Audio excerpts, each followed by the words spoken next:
Bonjour, bienvenue dans cette édition spéciale du journal télévisé. Je vous accueille dans un tracteur. C'est un peu moins confortable que le studio du JT, mais c'est l'endroit idéal pour vous parler de la foire de Libramont. Et je vais descendre prudemment, évidemment, du véhicule pour vous présenter cette foire. C'est la 89e édition. L'inauguration a lieu aujourd'hui et nous allons évidemment vous faire découvrir le site. Il est gigantesque, 300 000 mètres carrés, c'est l'équivalent plus ou moins de 43 terrains de football. Ici sont rassemblés 700 exposants, certains viennent de l'étranger. Il y a 2800 animaux et puis aussi 200 000 visiteurs attendus tout au long du week-end. Ben, regardez, on va essayer un petit peu de nous rapprocher de ce public. Bonjour, bonjour. Bonjour.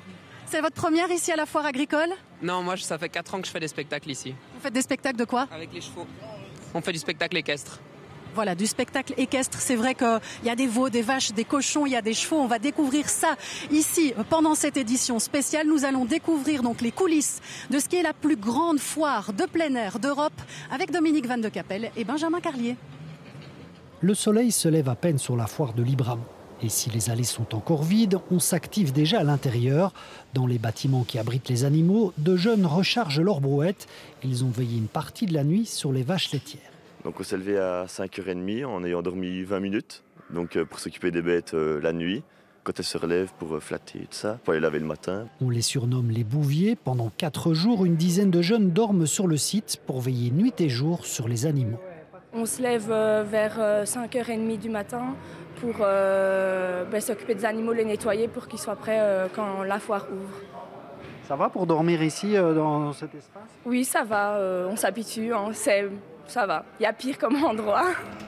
Dans cette cuisine improvisée aussi, toute l'équipe est sur le pont, car d'ici 2 heures, on servira 1300 petits déjeuners. Des œufs, il y en a 4000 plus ou moins, donc on va faire des grosses omelettes avec du lard produit dans la région.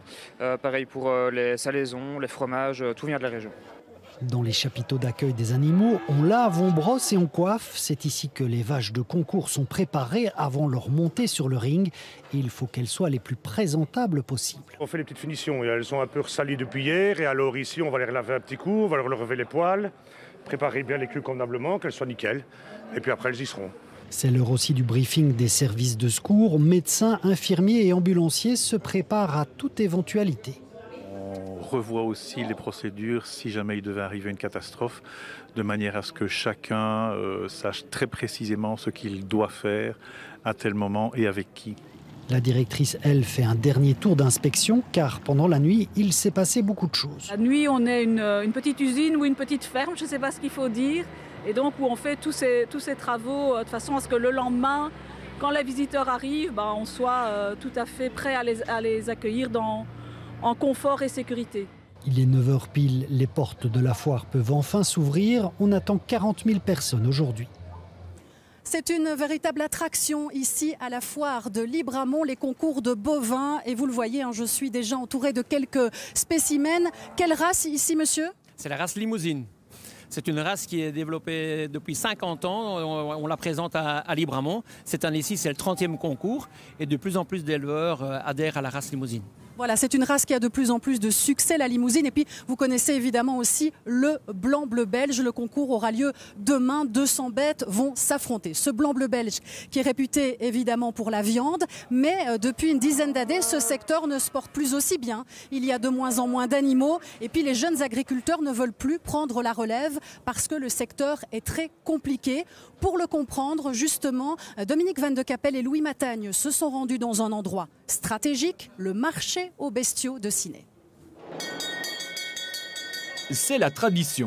À 7h pile, la cloche sonne, le marché aux bestiaux de Ciney ouvre. Vendeurs et acheteurs entament les affaires qui se règlent à l'ancienne en se tapant dans la main. C'est un endroit pour rencontrer beaucoup de personnes. On a des gens de France, d'Italie, de Hollande et des engraisseurs belges qui sont ici. Et c'est avec ça qu'on sait faire la juste valeur du prix, je vais dire. Ciney reste l'un des plus grands marchés aux bestiaux de Belgique et d'Europe. Mais cette institution ne se porte pas très bien. Le nombre de transactions n'a cessé de diminuer ces dernières années. Moi j'ai connu ici le marché qui avait 4000 bêtes, 4500 bêtes. Maintenant on se retrouve à Ciney avec une moyenne de 1300, 1400 bêtes. Donc c'est devenu vraiment le minimum des minimums pour que le marché puisse continuer à exister, quoi. En réalité, le marché aux bestiaux est un bon reflet de la filière bovine, une filière marquée par la réduction globale de l'offre. En 10 ans, le nombre de bovins en Wallonie a ainsi diminué de 20%, tandis que le nombre d'éleveurs, lui, a diminué de 35%.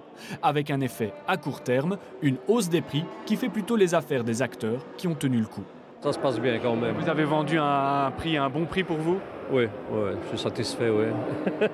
Problème, la réduction de l'offre pourrait se poursuivre jusqu'à menacer l'existence même de la filière. Car aujourd'hui, un éleveur sur 2 a plus de 58 ans et la relève tarde à arriver. Il n'y a pas de reprise des fermes et c'est ça qui explique une diminution des animaux. Les jeunes ne veulent pas se lancer dans ce métier avec tous les risques et tous les problèmes qu'ils connaissent, qui sont essentiellement de rentabilité, sans compter que c'est un métier où on n'a pas de disponibilité. C'est jour et nuit, c'est harassant comme travail. Donc il faut être honnête, ce n'est pas des métiers porteurs pour les jeunes maintenant. La filière bovine se trouve donc à un carrefour. Elle a certes trouvé un certain équilibre entre l'offre et la demande. Encore faut-il le maintenir et gérer la transition vers une nouvelle génération d'éleveurs. Oui, nous le voyons, le métier d'éleveur, le métier d'agriculteur aussi est en pleine évolution. Il y a évidemment les défis climatiques, les défis environnementaux. Ils doivent s'adapter, ils doivent parfois investir aussi. Et heureusement, évidemment, il y a des aides financières. Mais pour l'instant, il y a un climat d'incertitude au niveau européen, en tout cas. Et nous allons en parler avec Anne-Catherine Dalck. Bonjour. Bonjour. Vous êtes ministre wallonne en charge notamment de l'agriculture. Je le disais, incertitude européenne, puisqu'on veut revoir la PAC, c'est la politique agricole commune. Le budget va être réduit. On ne sait pas encore dans quelle proportion, mais c'est plutôt une mauvaise nouvelle pour le secteur. Voilà, il y a eu des annonces il y a quelques jours avec une diminution du budget de la PAC de l'ordre de 20%. Et donc ça donne, c'est une grande déception, une colère aussi que l'Europe ne reconnaît pas toute l'importance de la politique agricole commune, qui est une politique historique forte, qui assure son autonomie alimentaire. Les défis sont énormes pour l'agriculture, à la fois le renouvellement des générations, 50% des agriculteurs ont plus de 55 ans, il y a tout un système de soutien, d'aide à l'installation. Eh bien, on n'est pas certain de pouvoir le financer comme avant, alors qu'on a besoin de jeunes agriculteurs indépendants qui reprennent les fermes. Comment vous pouvez dès lors les rassurer et de se dire on va quand même peut-être pouvoir trouver des solutions, on va devoir s'adapter, que leur répondez-vous? On va tout faire, en tout cas moi je continue les contacts au niveau européen mais au niveau de tous les niveaux de pouvoir pour aller chercher ce budget.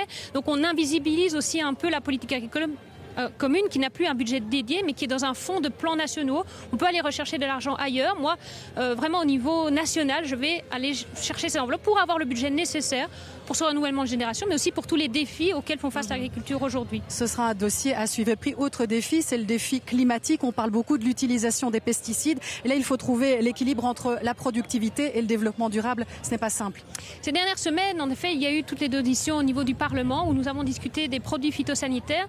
Et ce que j'ai remarqué à la fin de chaque présentation en fait, d'experts de tous les secteurs, de la santé, agriculteurs, etc., c'est qu'on veut utiliser moins de produits phytosanitaires. La temporalité n'est peut-être pas la même chez tout le monde, mais il faut trouver des alternatives efficaces, etc.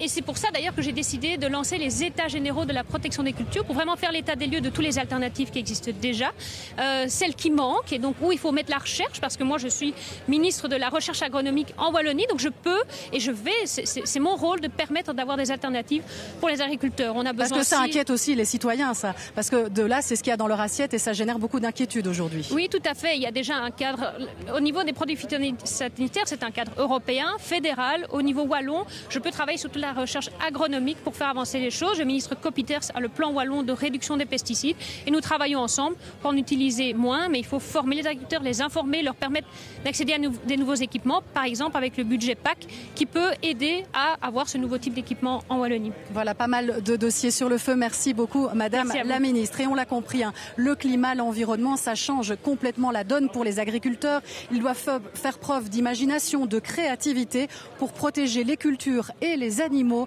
Illustration à Amois avec Éric Bourdoux et Marc Mélon.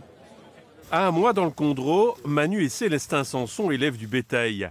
Les vaches ont chaud et cherchent de l'ombre lorsque les degrés du thermomètre montent. La zone en fait, de neutralité, comme on appelle ça, donc la zone où elle se trouve bien, une vache adulte, c'est entre 0 et 21 degrés en fait. C'est des animaux vraiment de zone très tempérée, plutôt froide et humide. Au-dessus de 21 degrés, surtout quand il fait très humide, on va avoir ce qu'on appelle un stress thermique qui va se créer, c'est-à-dire qu'elles vont avoir du mal à se refroidir.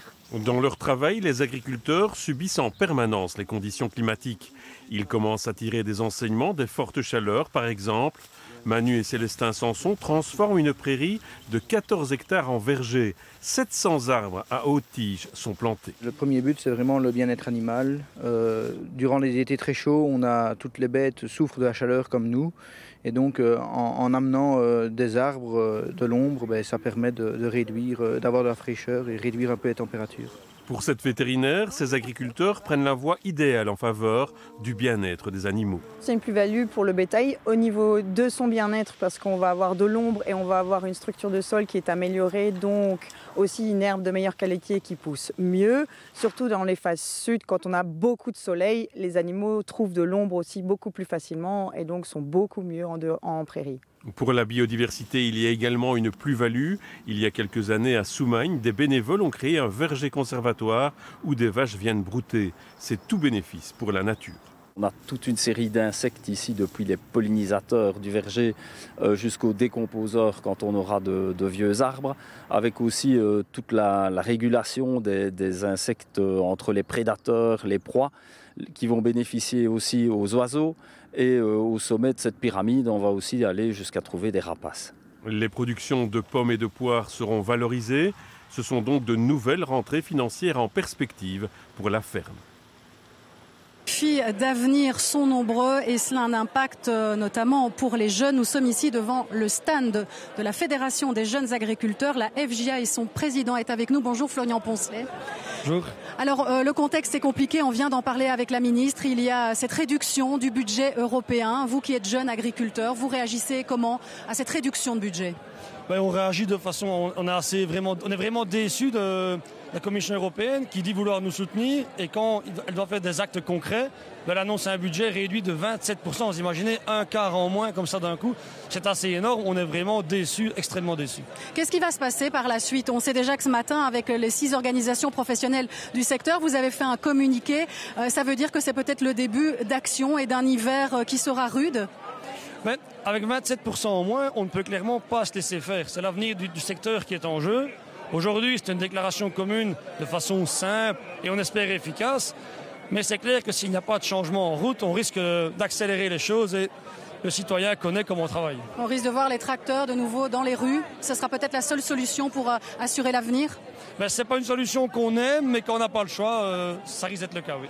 Voilà, donc on suivra évidemment ça dans les prochaines semaines. Merci Florian Poncelet. Je rappelle que vous êtes le président de la Fédération des jeunes agriculteurs. Nous sommes en direct toujours pour cette édition spéciale du journal télévisé. Vous le voyez tout autour de moi, il y a énormément de monde. De plus en plus de monde pour cette journée d'inauguration. Il y a les visiteurs, puis évidemment les agriculteurs sont présents, les agricultrices aussi. En Belgique, il faut savoir que les femmes représentent 30% de la main-d'œuvre agricole et 19% sont chefs d'entreprise. Elles sont de plus en plus nombreuses, en tout cas, à vouloir se lancer dans l'aventure, même si ce n'est pas toujours évident. Nous allons le constater avec ce portrait croisé réalisé par Julien Wattier et Alexis Gonzalez. Cécile a lancé son activité en 2022. Sur un terrain de plus d'1 hectare, elle s'occupe de poules, d'alpagas, du maraîchage, de l'apiculture et d'activités pédagogiques pour les écoles. Elle n'arrête pas et pourtant, il n'a pas été facile de convaincre les banques de la financer. Quand on est une femme, il faut trouver la crédibilité auprès d'une banque de lancer un projet pareil, d'autant plus quand on est maman. J'ai eu un refus chez une grande banque agricole en plus, qui a été assez clair, pour qui le projet ne pouvait pas être viable. Alors que finalement, le projet, pourtant, il est quand même possible, puisque à condition d'être bien entouré de stagiaires, de saisonniers. Autre difficulté, le matériel. Cécile se débrouille, mais il n'est pas toujours adapté à ses capacités physiques. Ils ne sont pas forcément adaptés, trop grands, trop lourds, ou alors qu'on ne sait pas démarrer toute seule. Et donc on s'adapte et puis on prend par exemple un mini-tracteur avec lequel on va savoir se débrouiller toute seule. Et à l'aide d'un tracteur, Vicky apporte de la paille à ses brebis. Cette bergère fromagère gère son activité grâce à l'aide de sa famille. Pendant que sa sœur s'occupe de son jeune enfant, elle donne le biberon aux agneaux. Composé avec l'élevage, la fromagerie, l'administratif, la vente des produits, l'entretien de la maison, gérer les enfants. Toute seule, c'est impossible. Choisir le métier d'agricultrice, c'est donc s'exposer à une série de difficultés supplémentaires à celles que rencontre déjà le secteur. Par exemple, les politiques agricoles qui donnent des subsides aux agriculteurs et qui sont calculés à l'hectare, qui sont donnés à l'hectare, ça va pénaliser les femmes qui ont tendance à gérer des plus petites fermes. Donc quand on écrit une politique, il faut vraiment se dire que tous les agriculteurs et les agricultrices n'ont pas les mêmes réalités. Et si on n'y pense pas quand on écrit la politique, après on va arriver à quelque chose de discriminant pour une partie de la population agricole dans notre cas. Pour réduire les inégalités, certaines associations organisent des cours d'initiation à l'agriculture pour les femmes, un moyen de se rassembler et de se former à un milieu qui doit encore s'adapter à leur réalité. Et puis regardez, les agricultrices et les agriculteurs sont venus avec leurs animaux. Je suis avec le chevreau Huguette, c'est son prénom. Alors très contente d'être là. En tout, il y a 2800 animaux ici répartis sur ce site de la foire de Libramont. Il y a même des chevaux à l'autre bout du site, là où nous attend Daniel Velter. Énormément de chevaux aussi présents. Et il y a même un jumping, un concours équestre qui est organisé ici pendant ces 4 jours. Exactement. Et vous, Ophélie, vous êtes avec Huguette. Eh ben moi, il n'y a pas de raison. Je suis avec Chanel, un cheval de 12 ans, et avec sa cavalière Kelly qui a 28 ans. Et je vais les laisser s'échauffer. On se trouve ici dans le paddock. Et c'est vrai qu'on est à l'autre bout de la foire. Souvent, on s'arrête sur le grand ring pour les chevaux de trait. Ici, ce sont les chevaux de sport. Durant tout le week-end, en fait, vous avez 200 cavaliers qui vont concourir, qui vont essayer de franchir tous ces obstacles. Il y en a 11. Ils doivent les franchir en moins de 45 secondes. Et surtout ne pas toucher la barre, sinon c'est la pénalité. Ces concours sont de plus en plus populaires.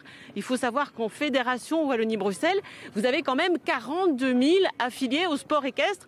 C'est la 3e fédération derrière le foot et le basket. C'est pas mal. Et puis Cocorico, depuis ce week-end, eh bien la Belgique a un champion d'Europe par équipe en saut d'obstacles. De quoi booster évidemment tous les cavaliers et tous les publics. Bon, on va se concentrer sur la compétition qui reprend dans 5 minutes.